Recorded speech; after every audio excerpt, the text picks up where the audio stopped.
네, 오늘 같이 나눌 말씀은 창세기 22장. 창세기 22장 1절부터 좀 길지만 우리 본문 전체를 좀 같이 좀 보죠. 14절까지만. 22장 1절부터 14절까지 같이 천천히 내용을 보시면서 같이 봉독하시겠습니다. 그 일 후에 하나님이 아브라함을 시험하시려고 그를 부르시되 아브라함아 하시니 그가 이르되 내가 여기 있나이다. 여호와께서 이르시되 내 아들 내 사랑하는 독자 이삭을 데리고 모리아 땅으로 가서 내가 네게 일러준 한 산 거기서 그를 번제로 드리라. 아브라함이 아침에 일찍 일어나 나귀 안장을 지우고 두 종과 그의 아들 이삭을 데리고 번제에 쓸 나무를 쪼개어 가지고 떠나 하나님이 자기에게 일러주신 곳으로 가더니 제3일에 아브라함이 눈을 들어 그곳을 멀리 바라본지라. 이 아브라함이 종들에게 이르되 너희는 나귀와 함께 여기서 기다리라. 내가 아이와 함께 저기 가서 예배하고 우리가 너희에게로 돌아오리라 하고 아브라함이 이에 번제 나무를 가져다가 그의 아들 이삭에게 지우고 자기는 불과 칼을 손에 들고 두 사람이 동행하더니 이삭이 그 아버지 아브라함에게 말하여 이르되 내 아버지여 하니 그가 이르되 내 아들아 내가 여기 있노라. 이삭이 이르되 불과 나무는 있거니와 번제할 어린 양은 어디 있나이까. 아브라함이 이르되 내 아들아 번제할 어린 양은 하나님이 자기를 위하여 친히 준비하시리라 하고 두 사람이 함께 나가서 하나님이 그에게 일러주신 곳에 이른지라. 이 아브라함이 그곳에 제단을 쌓고 나무를 버려놓고 그의 아들 이삭을 결박하여 제단 나무 위에 놓고 손을 내밀어 칼을 잡고 그 아들을 잡으려 하니 여호와의 사자가 하늘에서부터 그를 불러 이르시되 아브라함아 아브라함아 하시는지라. 아브라함이 이르되 내가 여기 있나이다 하매 사자가 이르시되 그 아이에게 내 손을 대지 말라. 그에게 아무 일도 하지 말라. 내가 네 아들 내 독자까지도 내게 아끼지 아니하였으니 내가 이제야 내가 하나님을 경외하는 줄을 아노라. 아브라함이 눈을 들어 살펴본즉 한 순양이 뒤에 있는데 뿔이 수풀에 걸려 있는지라. 아브라함이 가서 그 순양을 가져다가 아들을 대신하여 번제로 드렸더라. 아브라함이 그 땅 이름을 여호와 이레라 하였으므로 오늘날까지 사람들이 이르기를 여호와의 산에서 준비되리라 하더라. 아멘. 신앙의 여정은 끝이 없어 보입니다. 우리 어제 말씀에 엘샤다이 전능하신 하나님을 계시하시면서 그의 삶을 인도하시는 그 모습을 보여주셨는데 그때 나이가 아브라함의 나이가 99세였습니다. 그리고 그게 끝이 아니었습니다. 오늘 나누게 된 말씀은 또 다른 지난번과는 사실 전혀 급이 다른 그런 내용이 기다리고 있습니다. 보면 이제 그런 생각이 들어요. 왜 이런 사람들이 계속 이어질까? 한편에서 이제 우리들이 연약함들이 있고, 그렇죠? 우리 연약함으로 살아가는 때로 그 연약함이라는 게 실제적으로 약함도 있지만 다른 한편에서는 우리들의 육신의 욕심의 강함도 있거든요. 그러니까 믿음 안에서의 표현이 약함이지 인간적으로 보면 대단히 고집스럽고 주장하고 그런 모습들, 그 연약함들도 물로부터 나타나는 그 좌충우들의 모습들이 있지 않습니까? 참아야 할 때 참지 못하고 또 뛰어나가야 될 때 뛰어나가지 않고 그래서 놓치고 부딪히고 하는 그런 인생의 여정들, 그 속에서 다루시는 그것만으로도 사실 가득 찰 텐데 또 우리가 알아가는 하나님의 모습은 우리가 하나님의 이름을 보고 있지만 그 하나님의 이름이 여러 가지 이유가 그 하나님은 하나로서 규정할 수 그분의 모습을 하나로 설명 다 할 수 없다고 그랬잖아요. 그러니까 그 하나님을 알아가는 것만으로도 또 그러니까 이 두 가지 우리 연약함과 하나님의 그 크신 그 두 가지의 모습이 우리 인생의 여정 속에 함께 녹아져 들어오니까 무엇보다도 주님과 우리와의 관계가 인격적 관계이기 때문에 그 모습들이 계속 우리 인생의 여정들 속에서 경험되어진 그런 모습들입니다. 그래서 신앙생활이 괴롭다? 그렇지 않죠. 주님을 우리의 연약함들이 드러나고 드러나는 물론 과정이 녹록진 않지만 우리의 고집센 것들이 꺾여지고 모난 것들이 다듬어지는 시간들이 결코 녹록치 않지만 그것들을 통하여서 하나님께서 우리들의 삶의 진정한 가치와 진짜 행복한 것이 무엇이고 진짜 인간답게 사는 것이 무엇인지를 알아가기를 원하시고 그것을 누리고 그 자유함 가운데 평화 가운데 살아가기를 원하시는 게 하나님의 마음이죠. 오늘 본문은 아브라함의 인생에서의 최고의 장면입니다. 워낙 유명한 장면이죠. 최고의 장면이라고 부르는 것만큼 아브라함에게 있어서 그가 이전까지 알고 있었던 하나님과는 또 다른 하나님의 모습을 경험하죠. 오늘 본문의 시작을 그 일 후에라고 하는 시간의 표현으로 시작을 해요. 우리가 어제 17장 말씀 봤는데 그리고 나서 이제 오늘 22장이지 않습니까? 중간에 여러 가지 일들인데 다 빼더라도 21장 바로 전에 그렇게 기다리던 이삭을 낳습니다. 100세, 사라의 나이 90세. 그 낳고 나서 이제 더 이상 그렇게 기다려왔던 재물도 있고 뭣도 있고 다 있어도 정작 자식이 없는데 저 하늘의 무별, 저 바다의 모래 아무리 얘기해도 큰 민족을 이룬다고 그러는데 당장 아들 하나, 자식 하나 없는데 무슨 그 물음표가 해결되어지는 그 일들이 21장에서 이루어지니까 아마 이 두 사람은 이제 잘 키우면 되겠다 생각했을지 모르겠는데 그리고 나서 아브라함이 아픔을 겪어요. 이게 뭐냐면 아브라함의 자식이 이삭을 통해서 하나님의 그 믿음의 계보가 이어지지만 아브라함이 또 낳은 자식이 있잖아요. 이스마엘. 하갈 종을 통해서 낳았다고 해서 넌 네 자식 아니야, 그렇잖아요. 아브라함에게 이스마엘도 자기의 아들인데 그 이스마엘을 자기 손으로 내쫓아야 되는 상황이 발생했어요. 그러니까 21장의 내용을 보시면 이삭이 젖될 때쯤 아마 3살, 4살 그 정도 됐을 때 이스마엘의 나이 17, 18 그렇게 된 정도. 그러니까 아이가 건장하게 커가는 때인데 그 이삭 젖된다고 이제 잔치 벌여놓고 있는데 한쪽에서 이스마엘이 이삭을 이제 3살, 4살밖에 안 됐으니까 형이 나이 차가 많이 나니까 걔를 데리고 이렇게 괴롭히는 장면, 조롱한다고 표현되어 있습니다. 그 장면을 누가 보냐면 사라가 봐요. 그래서 사라가 아브라함을 붙잡고 난리를 칩니다. 빨리 당장 내쫓으라고. 하갈하고 이스마엘 둘 다 내쫓으라. 결코 우리의 몫을 나눌 수 없다. 그렇게 얘기를 해요. 근데 사라의 입장에서 보면 또 이해가 되기도 해요. 왜냐하면 이제 세상 떠날 날 이제 얼마 남지 않았는데 살아온 날이 기니까 벌써 이제 100세가 훌쩍 넘었으니까 이제 자기들 떠나면 이삭만 남는데 하갈하고 이스마엘이 어떻게 자기 아들한테 행할지가 눈에 뻔히 보이는 거예요. 그러니까 사라가 그것을 보고 눈이 뒤집혀져서 아브라함에게 닥달을 합니다. 아브라함이 그 상황 속에 대단히 고통스러워해요.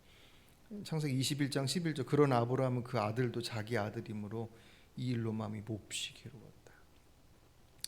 어쩔 수 없었어요. 떠나보내야 했습니다. 하나님께서 떠나보내라고 말씀을 하셔서.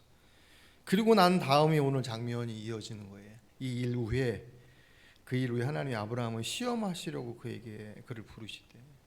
물론 시간적으로 바로 이스마엘을 보내고 난 바로 있었던 일이 아니에요. 시간적으로 보면 이삭이 이스마엘의 나이쯤 됐을 때예요. 정확한 나이는 모르지만 중간에 우리 성경 읽었던 것처럼 그 제단으로 모리아산으로 갈 때 그 장작 제단에 제물에 쓸 장작을 누가 메고 가냐면 이삭이 메고 가요. 그래서 아마 이스마엘 나이 정도 됐을 것이다. 이제 그렇게 추측을 하죠. 그렇게 보면 10년, 10여 년이 지난 시간이 그때 또 하나님께서 아브라함을 시험하시려고 부르셨다 그랬습니다. 아까 말씀드렸던 것처럼 왜 자꾸 하나님께서 우리를 이렇게 시험하실까? 우리 자칫 오해하면 마치 무슨 그 신병 교육 때 신병 들어오면 조교가 아주 못되게 못 살게 구는 것처럼 가만 좀 내버려 두면 좋을 텐데 계속 굴리고 저희 덕현이가 그러더라고요. 군대 가서 제일 이해가 안 되는 게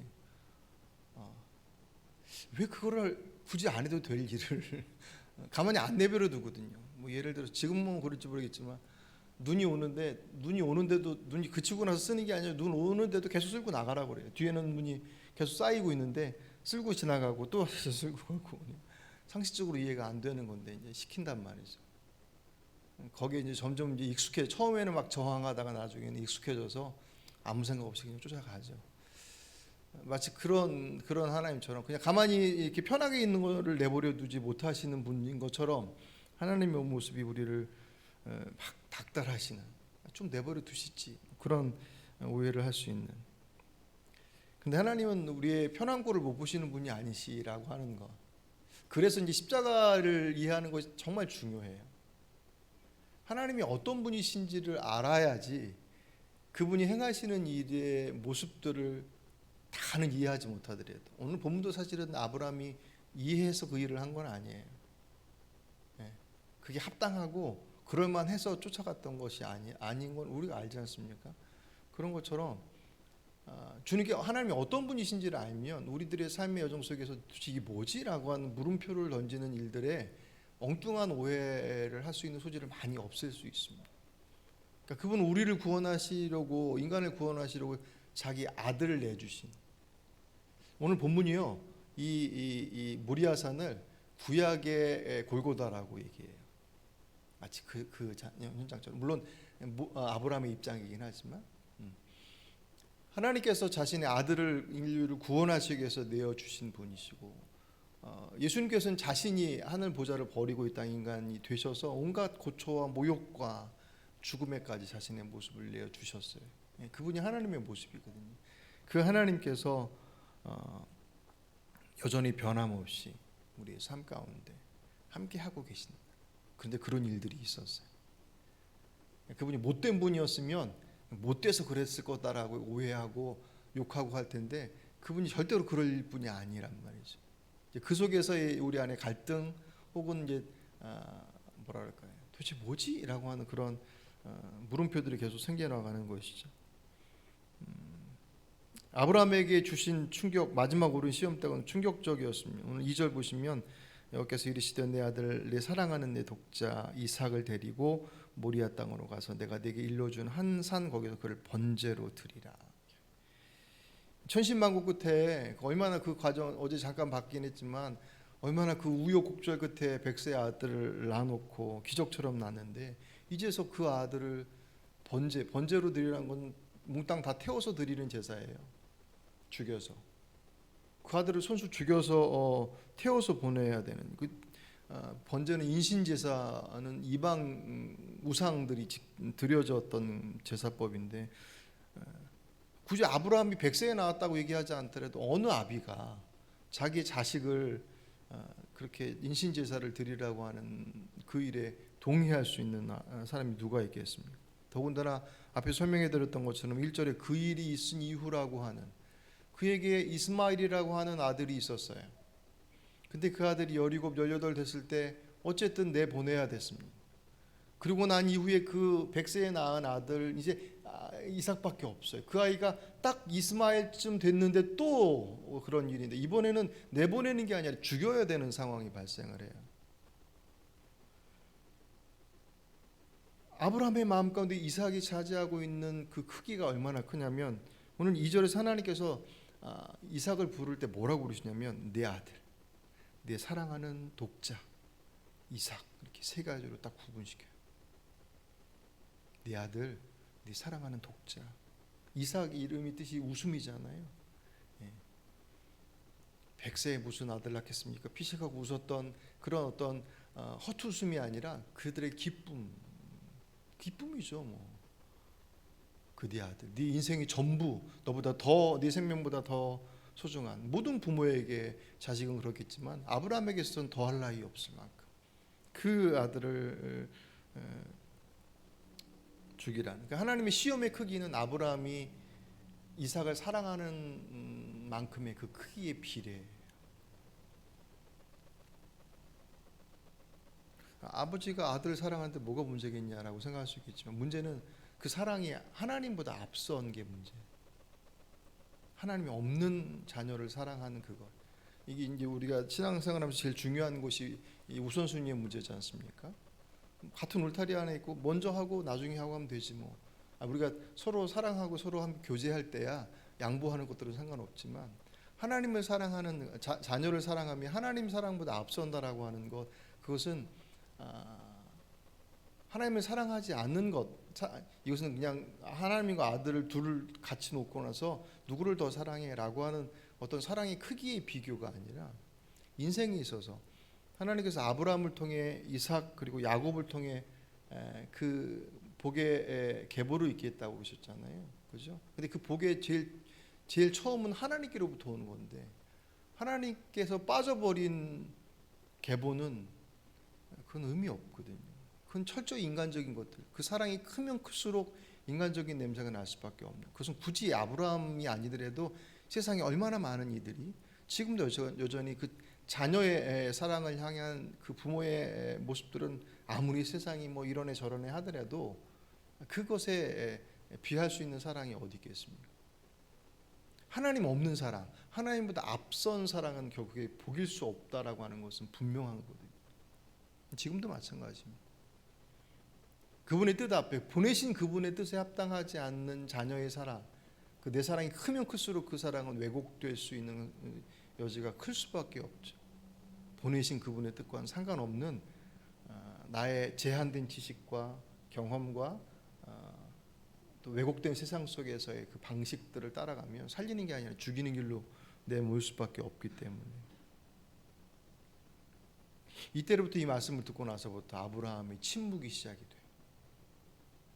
어제도 말씀 보면서 하나님께서 침묵하셨던 시간이 있었지 않습니까? 13년의 시간 동안 이스마엘 낳고 나서 99세 될 때까지 하나님께서 아무 말씀 안 하셨어요. 기가 차서 말씀 안 하실 수도 있고 여기서의 침묵은 좀 다릅니다. 하나님께서 그에게 내 아들 이삭을 번제로 드리라는 말씀을 딱 듣고 난 이후에 아브라함의 말이 확 줄어들어요. 그리고 그 모리아산까지 가는 여정들 속에서의 모습들은 대단히 빨리 진행이 되었습니다. 말이 앞서지 않고 행동이 계속 움직여져 가서 그 행간의 사이사이를 보면 그 안에 어떤 마음을 가졌을지는 우리들의 상상의 몫이에요. 근데 충분히 상상할 수 있죠. 그 다음날 아침 일찍 아들을 데리고 두 종과 함께 번제에 쓸 나무와 함께 모리아산으로 향합니다. 무슨 소풍 간다고 아침 일찍 기분 좋아서 일어났겠습니까? 잠 못 잤겠죠. 그 아들을 어떻게? 하지만 데리고 가야 되는 그 상황 속에서 걸어서 3일 길을 도착한 다음에 두 종을 남겨두고 우리가 다시 돌아올 거야 라고 얘기하고 나서 다시금 아들과 함께 번제를 드릴 곳으로 올라가죠. 그때 아버지 아브라함은 불하고 제사를 드릴 불하고 칼을 들고 가고 아들은 땔감을 메고 올라가요. 참 기가 막힌 상황입니다. 아무도 얘기하지 않고 올라가던 상황 속에서 이삭이 물어요. 아버지, 재물은 어디 있어요? 이삭이 아브라함이 뭐라고 얘기합니까? 하나님께서 준비하실 거야. 그렇게 얘기하고 또 다시 묵묵히 걸어서 목적지를 향해 갑니다. 번제 드리고서 딱 도착했는데 아무 말이 없어요. 근데 이때부터 아주 무서워져. 제단을 쌓고 거기에 나무 장작을 올려놓고 난 다음에 이삭을 묶어서 제단에 엎혀놓습니다. 칼을 들어서 내리치려고 하는. 외적으로는 아무 말이 없지만 이 침묵은 두 가지를 의미합니다. 이 침묵이 정말 아무 생각이 없었겠냐 할 때 이 침묵 속에서는 아브라함 안에서는 아마 전쟁터였을 거예요. 소리 없는 아우성이라고 표현. 이 두 가지 마음. 하나님, 그가 그동안 이삭을 낳기까지 경험해 왔었던 하나님, 자기 갈대아 우르에서 자기를 부르셔서 지금의 여정들 속에서 그가 경험했던 하나님, 정말 보잘것없고 좌충우돌했던 자신의 모습, 자신을 편들어 주시고 자신을 택해 주셔서 복에 복을 더해 주셨던 그 하나님의 모습, 그가 그 하나님을 99세 또 이삭을 낳고 난 이후 그때까지 그가 경험했던 하나님의 모습, 그 하나님을 따라야 한다라고 하는 것, 그것이 율법적 의미 속에서 어쩔 수 없어가 아니라 정말 그분께서 인도하신 길은 틀림없었으니까 이라고 하는 그 하나님에 대한 마음, 다른 한편에서는 그 아들을 사랑하는 아버지의 마음, 그 마음은 아마 정말 합리적이고 논리적이고 이성적으로 절대로 이럴 수 없어. 어떻게 하나님께서 이렇게 말도 안 되는 일을 시킬 수 있어? 인신제사는 우상에게 하는 건데 참 신이신 하나님께서 왜 그런 말씀을, 온갖 생각들이 그 안에서, 이 두 가지의 마음이 그 안에서 바글바글 했을 거예요. 그렇지 않겠습니까? 그 생각을 가지고 그 밤에 잠을 잘 수 있었겠습니까? 그 생각을 가지고 3일 길을 걸어가는 그의 마음이 어떤 마음이었겠습니까? 침묵이었지만 그 침묵 안에는 그 안에 그 온갖 갈등의 자리가 그 안에 자리하고 있었을 거예요. 하지만 그 침묵은 또 다른 의미를 갖는데, 그것은 무엇이냐면 그 침묵은 순종의 표현이었습니다. 왜냐하면 그는 말하지 않고 갈등하고 있었을지 몰라도 그 갈등함 속에서 머물러 있지 않고 그 길을 계속 가고 있어요. 오히려 여러분 그 욥기를 보시면 욥기가 그 욥이 정말 억울한 일을 당해서 자신의 그 억울함을 표출하잖아요. 나중에 하나님 앞에 원망은 아니지만 하나님 도대체 왜 이렇습니까? 네. 그 얘기가 그 욥이 억울한 만큼의 대한 내용들이 그 안에 다 들어가 있거든요. 근데 아브라함은 한마디 하지 않아요. 그의 침묵은 고통스럽지만 안에 전쟁터 같이 바글바글하고 난리 났지만 그 모습들 속에서 그 말씀에 순종해 가는 그의 방식이었습니다. 말없이.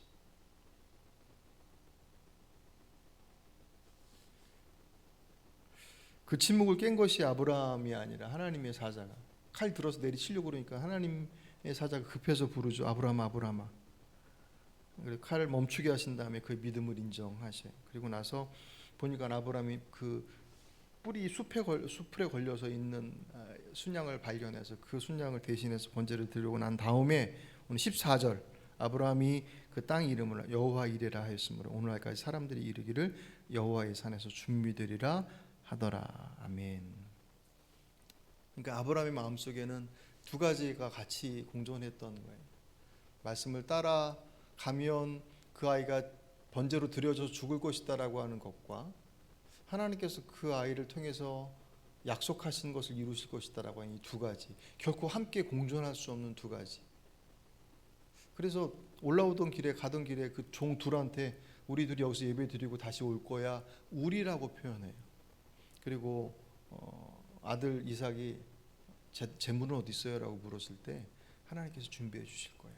그게 그냥 둘러대기 위해서 한 얘기가 아니라 아브라함의 마음의 한편에 제물로 드려야 할, 번제로 드려야 될 곳으로 가게 될 그것과 하나님께서 일하실 것, 어떻게 일하실지 모르겠지만 그 하나님께서 그 삶의 자리를 이끌어 가실 것이다라고 하는 하나님에 대한 믿음, 이 두 가지 모습들이 그 안에 같이 공존했습니다. 그건 이해했기 때문이 절대로 아니에요. 주님을 따르고 나서 보니 이해가 됐어요. 그죠? 우리는 이해를 자꾸 요구하죠. 어쩌면 그건 당연한 어떤 반응이에요. 근데 우리의 믿음은 그분을 바라보고 그분을 의지해서 움직일 때 이해할 수 있게 돼요. 그래서 그 일을 이루고 난 이후에 하나님께서 다시금 아브라함을, 하나님의 사자가 아브라함을 불러서 그에게 하셨던 약속을 다시금 확인시켜 주시잖아요. 그러니까 통과 됐어. 그런 의미 속에서의 확인이 아니, 이미 하나님께서 아브라함이 주시기로 약속하셨던 거예요.